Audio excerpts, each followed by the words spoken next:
the shopper journey has changed even for luxury buyers. We're joined by Raakhi from BCG. Welcome. You look an awful lot at the luxury market.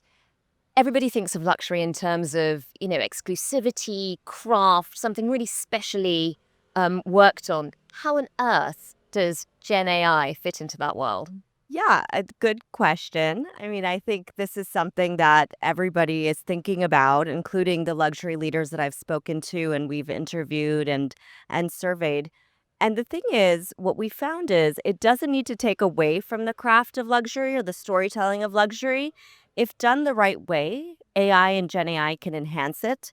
So, for example, something that is really important in luxury is that human touch that a sales associate gives to what they call their VICs or their top or VVICs, their top 1% of their customers.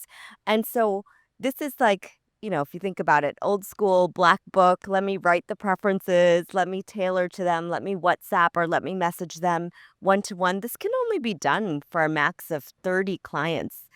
Gen AI and AI can enable these sales associates, as an example, just to scale that type of communication, be able to track all the preferences and interests of somebody. It's really that team member, that invisible intelligence behind them that is really helping them connect on a human level and be able to tell the story in a personalized way. And how do you scale it up so that you're doing it to so many more than just the top 30 people? How do you scale it up without compromising on quality so that, people Yeah. still feel like it's an individual message they're receiving, somebody's looking out for them? The quality of the interaction itself. So it won't necessarily, and you could do this, you could have an automated message go out and you can have automated messages that are personalized. You could also have AI prompting the sales associate saying, hey, this new line came in, you put in your notes that Penny was interested in the spring line of these bags. You should send a message inviting her into the boutique, as an example. So that way it still feels like they're human, that they know is messaging them one-to-one with something relevant to them.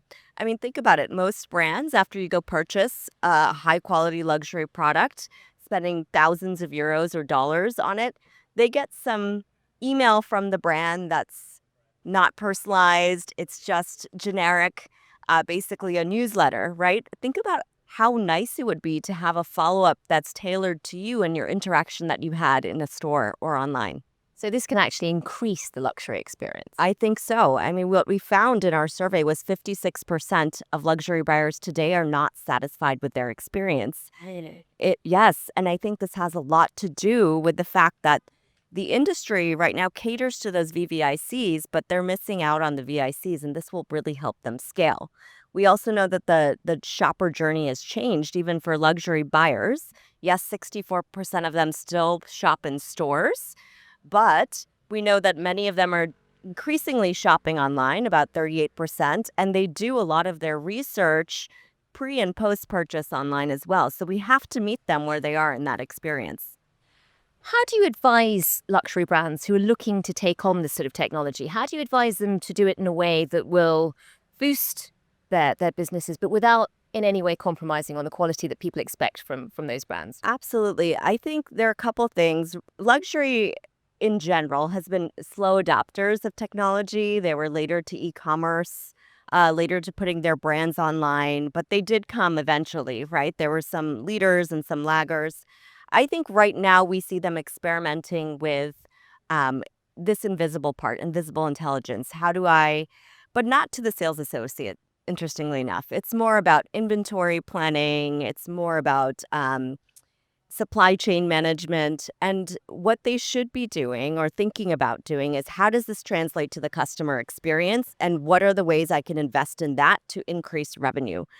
And what we encourage is not doing some little POCs, just fully jumping in, saying, this is going to be a part of what I do. This is an extension of my team, and this is going to empower every sales associate that I train in my stores and my online presence to meet the luxury customer where they are. Raakhi, thanks so much for talking to us about everything luxury. I appreciate it. It's been a real pleasure. Thank you.